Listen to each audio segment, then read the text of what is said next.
Hello everyone. Nasreen academy YouTube channel में आपका एक बार फिर से स्वागत है।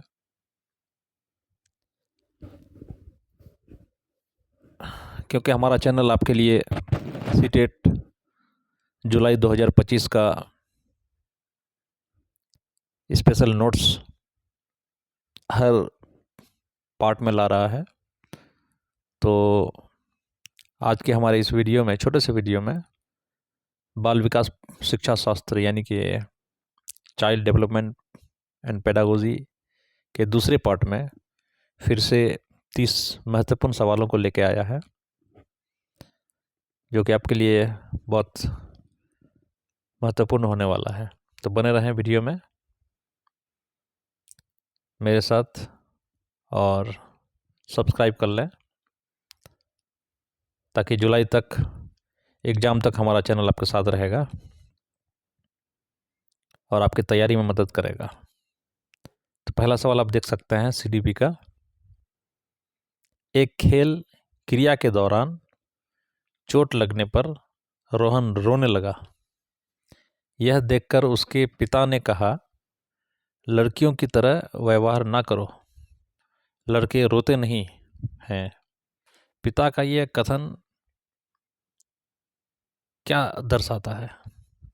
लैंगिक रूढ़िवादिताओं को दर्शाता है, या लैंगिक रूढ़िवादिताओं को चुनौती देता है, लैंगिक भेदभाव को कम करता है, या लैंगिक समानता को बढ़ावा देता है? बड़ा ही रोचक सवाल है दोस्तों। कई इस तरह के सवाल आपको देखने को मिलेंगे सीटेट सीटीपी के एग्जाम में। सीटीपी जो कि 1 नंबर से 30 नंबर तक आपको मिलेगा। तो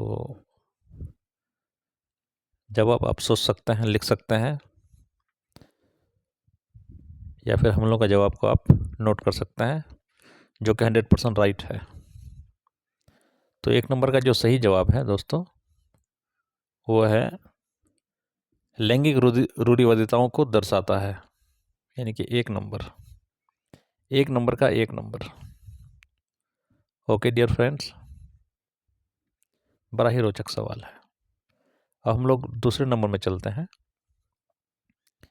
एक प्रगतिशील कक्षा में अध्यापक को अटल पाठ्यक्रम का पालन करना चाहिए, विद्यार्थियों में प्रतिस्पर्धा पर बल देना चाहिए, या ज्ञान की संरचना के लिए प्रचुर मौके प्रदान करने चाहिए, या विद्यार्थियों को उनके अकादमिक अंकों के आधार पर नामांकित करना चाहिए? देखिए, सीडीपी आपको हर मोड़ पे ऐसा महसूस कराएगा कि चारों ऑप्शन सही है, ऐसा महसूस कराएगा आपको, लेकिन हकीकत में इसमें से एक ही सही है, जिसको सीटेट पहले से ही अंकित करके रखता है। आपको उसी पे गोला करना है, तभी आपको 1 नंबर सही मिल सकता है। तो 2 नंबर का सही जवाब लिख सकते हैं कमेंट बॉक्स में, अगर आप लोगों को पता हो तो। फ्रेंड्स, 2 नंबर का जो सही जवाब है वो है नंबर 3। ज्ञान की संरचना के लिए प्रचुर मौके प्रदान करने चाहिए। यही है प्रगतिशील कक्षा का महत्व। ओके, नंबर 3 की बात करें हम लोग, चलते हैं नंबर 3 में। सवाल पढ़ सकते हैं आप। एक गतिविधि के दौरान छात्रों को संघर्ष करते देख एक अध्यापिका बच्चों को संकेत और इशारे जैसे क्या, क्यों, कैसे प्रदान करने का फैसला लेती है। लेव वायोत्सर्गी के सिद्धांत के अनुसार अध्यापिका की यह योजना क्या है, बताइए बच्चों के लिए। ऑप्शन आप चारों पढ़िए। बच्चों को अधिगम के लिए अनुप्रेरित या निष्प्रेरित करेगी, या अधिगम के लिए पार या आधारभूत संरचना का काम करेगी। नंबर 3, छात्रों में प्रत्याहार निकास प्रवृत्तियां पैदा करेगी, या अधिगम की प्रकृति में अर्थहीन होगी। बोल सकते हैं इसका सही जवाब। नंबर 3 का सही जवाब अगर आप लोग को पता नहीं है तो आप लोग नोट कर सकते हैं। 3 नंबर का जो सही जवाब है दोस्तों वो है नंबर 2, 3 का 2 नंबर। ओके डियर फ्रेंड्स, आप लोग लिख सकते हैं, वीडियो को रोक के सवाल भी लिख सकते हैं। नंबर 4 में चलिए आप। बच्चों के सामाजिकरण के संदर्भ में निम्न में से कौन सा कथन सही है? बोलिए। विद्यालय सामाजिकरण का एक द्वितीयक कारक है और परिवार सामाजिकरण का एक प्राथमिक कारक है। ऑप्शन लंबा लंबा है, चारों ऑप्शन आप पढ़ सकते हैं। ओके डियर फ्रेंड्स, मैं चारों को एक फ्रेम में लेके आता हूँ और थोड़ा इसको माइनस जूम कर देता हूँ, आप देख सकते हैं 4 नंबर को। बताइए 4 नंबर का सही जवाब क्या हो सकता है? तो डियर फ्रेंड्स, 4 नंबर का जो सही जवाब है, सॉरी,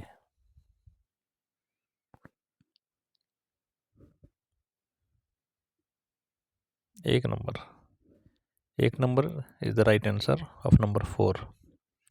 5 नंबर की तरफ चलते हैं हम लोग। आप लोग अपने हिसाब से नोट कर लीजिएगा। 5 नंबर मैं आप लोगों के लिए थोड़ा जूम कर देता हूँ, पढ़ पाइएगा आप। बहुविधि का सिद्धांत जोर देता है कि, किस पर जोर देता है? चारों ऑप्शन आपके सामने है। नंबर 5, ये बुद्धि से रिलेटेड है। बच्चों का ज्ञान कहाँ तक काम करता है? बुद्धि वृद्धि का सिद्धांत।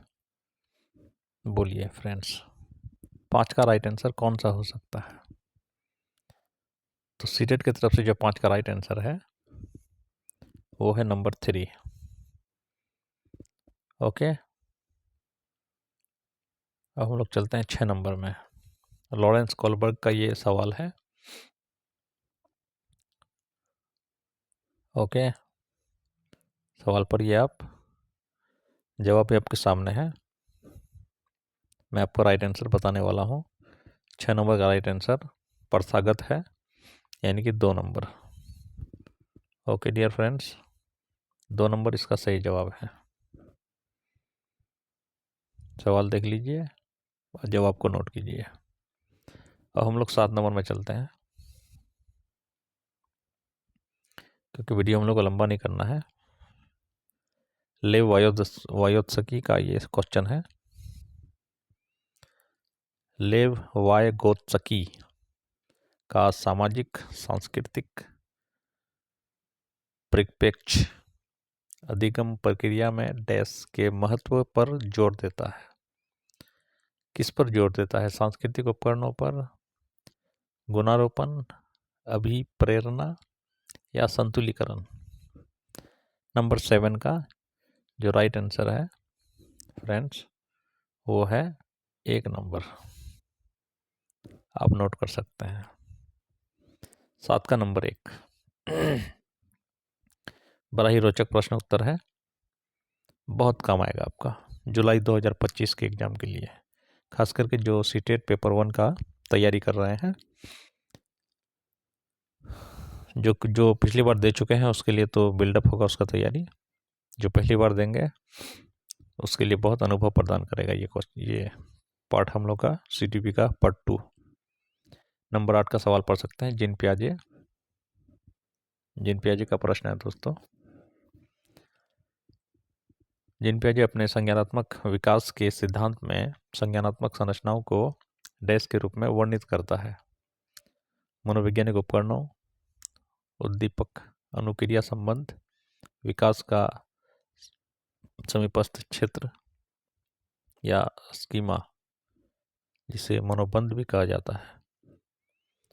बोलिए 8 का जो राइट आंसर है वो आप लोग लिख सकते हैं। 8 का राइट आंसर नंबर 4। ओके, लिख लिया आप लोग। हम चलते हैं नंबर 9 में, क्योंकि हम लोग को 30 CDP का जवाब देना है। ये भी जिन प्याजे का है। थोड़ा सा वीडियो होल्ड है, आप लिख सकते हैं, पढ़ सकते हैं। चारों ऑप्शन को भी देख लीजिए। नंबर 9 का राइट आंसर 2 होगा दोस्तों, यानी विचार या सोच में केंद्रीकरण। बाकी सवाल आप अपने हिसाब से पढ़ लीजिए। हम लोग चलते हैं नंबर 10 में। विकास के संदर्भ में निम्न में से कौन सा कथन सही है? चारों कथन को पढ़िए आप और 10 नंबर का राइट आंसर बताइए। और नंबर 4 इसका राइट आंसर है। ओके, हम लोग 11 में चलते हैं। देख सकते हैं आप, जन्म से किशोरावस्था तक बच्चों में विकास किस क्रम में होता है? बड़ा इंपॉर्टेंट सवाल है, कई बार सीटेट में आ चुका है ये सवाल, कई बार। आप चारों ऑप्शन को देखिए। नंबर 11 का जो राइट आंसर है फ्रेंड्स, वो है नंबर 1। देख लीजिए और लिख लीजिए आप। ओके, हम लोग अब चलते हैं नंबर 12 में। एक प्रगतिशील कक्षा में व्यक्तिगत विभिन्नताओं को किस प्रकार देखा जाना चाहिए? चारों ऑप्शन को पढ़िए। ऑप्शन में आपको उलझना नहीं है, चारों ऑप्शन को पढ़िए। यहाँ आपको दिमाग पर ज़्यादा जोर देना है, CDP का आंसर आपको ऐसा ही मिलेगा। 12 नंबर का राइट आंसर नंबर 4 है, लिख लीजिए आप लोग। नंबर 4 12 नंबर का। अब हम लोग 13 नंबर में चलेंगे दोस्तों। 13 नंबर को देखिए। एक समावेशी कक्षा में डैश पर जोर होना चाहिए। किस पर जोर होना चाहिए? प्रदर्शन अभिमुखी लक्ष्यों पर, अविभेदी या समरूपी निर्देशों पर, सामाजिक पहचान के आधार पर छात्रों का अलगाव, या हर बच्चे के सामर्थ्य को अधिकतम करने के लिए अवसर प्रदान करना चाहिए। यहाँ जो नंबर 3 है ना दोस्तों, ये इसको तो बिल्कुल आपको नकार देना है, उठा के फेंक देना है। 3 नंबर होगा ही नहीं।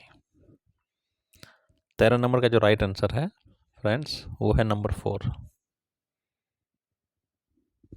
ओके,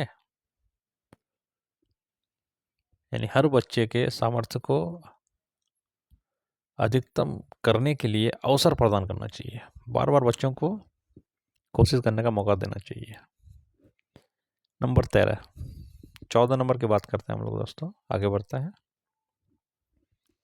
पर ये दिव्यांगजन अधिकार अधिनियम 2016 के अनुसार निम्न में से किस शब्दावली का प्रयोग उपयुक्त है?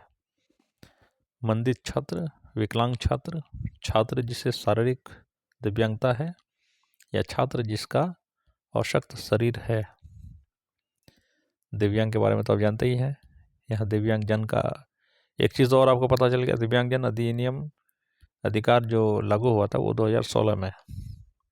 ये भी एक इम्पोर्टेंट चीज़ है, इसको आप नोट डाउन कीजिएगा।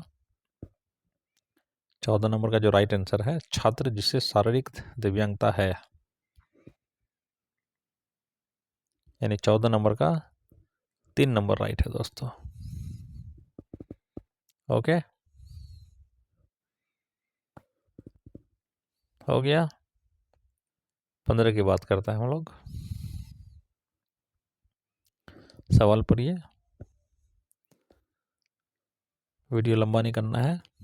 15 का मैं आपको डायरेक्ट आंसर दे रहा हूँ, आप सवाल पढ़ सकते हैं, ऑप्शन भी पढ़ सकते हैं। 15 का राइट आंसर नंबर 4 है। ओके, नंबर 4 को आप देख सकते हैं 15 का। और हम लोग 16 नंबर में चलते हैं। 16 नंबर भी आपके सामने है स्क्रीन पर, मैं थोड़ा आपके लिए जूम कर देता हूँ, देखिए। सृजनात्मकता की पहचान का प्रमुख लक्षण क्या है? ओके फ्रेंड्स, 16 नंबर, 16 का राइट आंसर 2 है, यानी अपसारी चिंतन। अपसारी चिंतन, ये आपका 16 नंबर का राइट आंसर है। अब हम लोग 17 नंबर में चलते हैं दोस्तों। विविध पृष्ठभूमियों के अधिगमकर्ताओं को संबोधित करने हेतु एक अध्यापक को क्या करना चाहिए? ये चारों ऑप्शन दिया हुआ है, पर ये चारों ऑप्शन को आप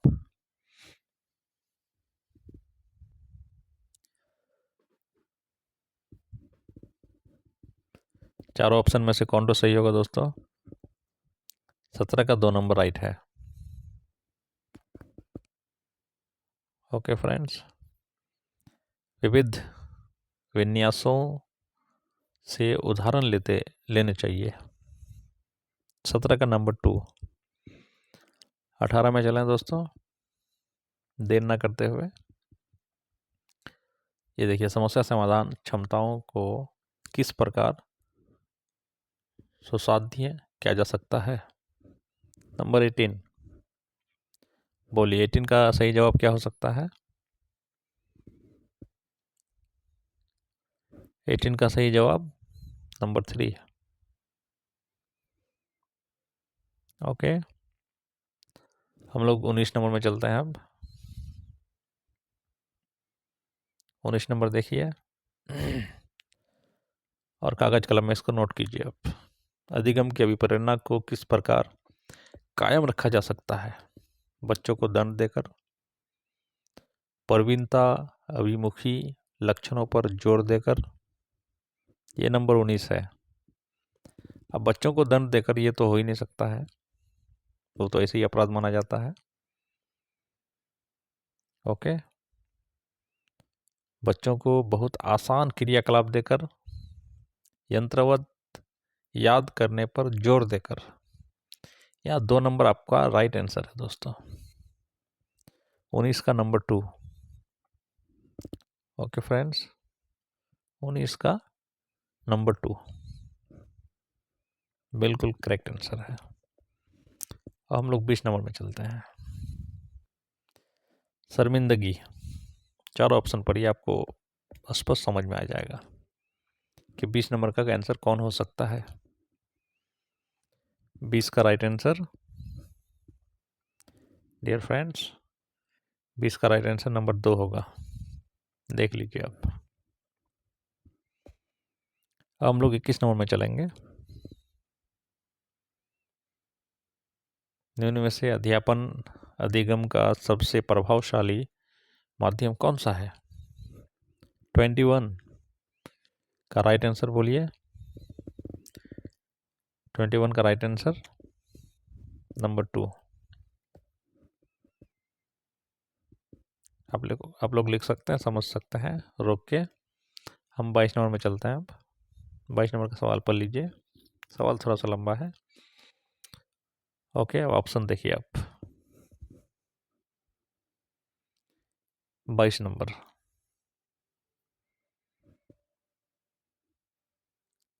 बोलिए, लिखिए कमेंट बॉक्स में। 22 का राइट आंसर 2 है दोस्तों। त्रुटियों को समझ अध्यापन अधिगम प्रक्रिया के लिए अर्थपूर्ण है।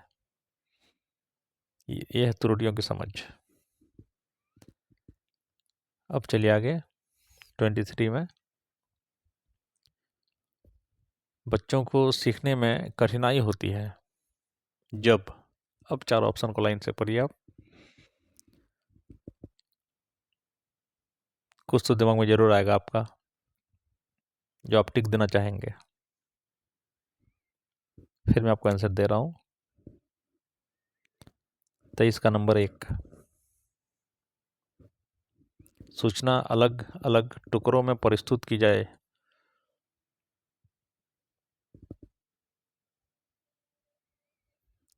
ट्वेंटी थ्री का number 1 is the right answer. अगर आपको इससे दूसरा कोई लग रहा है, 2, 3 या 4, तो आप कमेंट बॉक्स में लिख सकते हैं।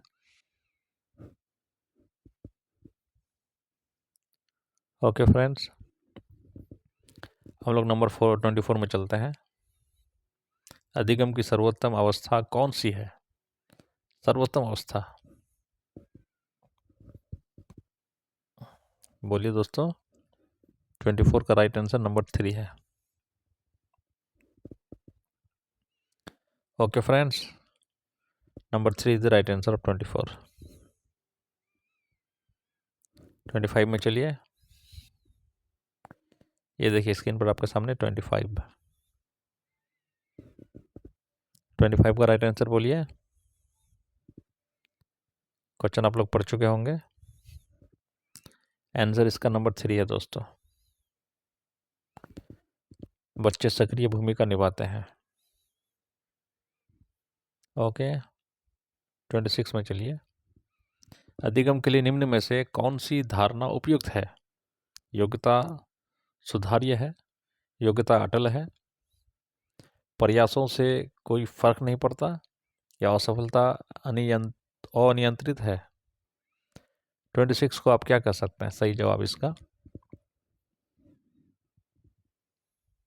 बोलिए फ्रेंड्स। 26 का right answer is the number 1, योग्यता सुधार्य है। ओके, योग्यता सुधार्य है, राइट आंसर नंबर 1, 26 का। अब हम लोग चलते हैं 27 में।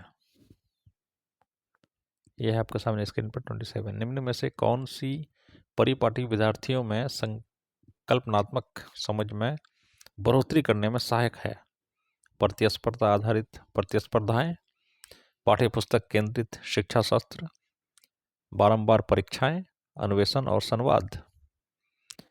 यहाँ आपको चारों सही हो जाता है, मगर चारों में से वो कौन सा सही है जो 100% है? बाकी 50% 60% आपको सब सही लगेगा। बोलिए। 27 का राइट आंसर आपका नंबर 4 है। आप लोग इसको लिख सकते हैं, नंबर 4। ओके डियर फ्रेंड्स, 28 में चलते हैं। सवाल देख लीजिए कितना लंबा है। पहले सवाल को पढ़िए। लेव वाइगोत्स्की का है ये, भाषा से रिलेटेड। अब इसका ऑप्शन देखिए आप। सवाल देख लिए 28 का, ऑप्शन देखिए। 28 का राइट आंसर है number 2। Number 2 is the right answer, स्वतः नियमन। 29 में चलते हैं दोस्तों। मूल्यांकन पद्धतियों का लक्ष्य होना चाहिए विद्यार्थियों को नामांकित करना, योग्यता आधारित समूहों में विद्यार्थियों को विभाजित करना, या विद्यार्थियों की ज़रूरतों एवं आवश्यकताओं की पहचान करना, या पुरस्कार वितरण हेतु उच्च अंक प्राप्त करने वाले विद्यार्थियों की पहचान करना। बोलिए फ्रेंड्स, कौन सा राइट आंसर हो सकता है 29 का? 3 right, 3 is the right answer of 29।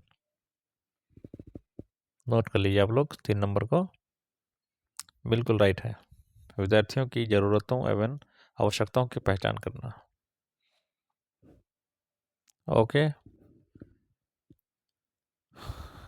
Last but not list, आज के हम लोग क्लास का आखिरी क्वेश्चन सीडीपी का। बच्चों के विकास की व्यक्तिगत विभिन्नताओं को किस पर प्रतिरूपित किया जा सकता है? केवल आनुवंशिकता पर, केवल पर्यावरण पर, ना आनुवंशिकता पर ना पर्यावरण पर। आनुवंशिकता एवं पर्यावरण की पारस्परिकता पर। कोई ना कोई ऑप्शन तो आपके दिमाग में जरूर चल रहा होगा। किसी के दिमाग में 1 चल रहा होगा तो किसी के दिमाग में 2 चल रहा होगा। बोलिए डियर, 30 का राइट आंसर लिखिए कमेंट बॉक्स में फटाफट अगर आपको मालूम हो। आनुवंशिकता एवं पर्यावरण की पारस्परिकता पर। यस, बिल्कुल सही सोच रहे हैं आप। 30 का जो राइट आंसर है वो नंबर 4 है। Okay, 4 is the right answer of 30। तो ये हम लोग का 30 इंपॉर्टेंट सवाल का क्लास था दोस्तों, जो कि सीडीपी का था। सीडीपी का ये दूसरा भाग था। इस तरह और भी कई सारे भाग सीडीपी के आने वाले हैं, जो कि 30 क्वेश्चन से रिलेटेड होगा। अब बड़ा ही इंपॉर्टेंट सब सवाल सब होगा। जो आपका आने वाली परीक्षा में बहुत हद तक आपको संतुष्टि देगा, क्योंकि हम लोग का लक्ष्य है 120+ सीटेट में लाया जाए जुलाई की परीक्षा में। ओके, तो सब्सक्राइब कीजिए, और आपके जितने भी सारे दोस्त हैं जो कि एग्ज़ाम देने वाले हैं पेपर 1 का, CDP का, सॉरी सीटेट का, आप उसको हम लोग का वीडियो शेयर कर सकते हैं ताकि उसका भी तैयारी हो सके। Okay dear friends, so thanks for watching.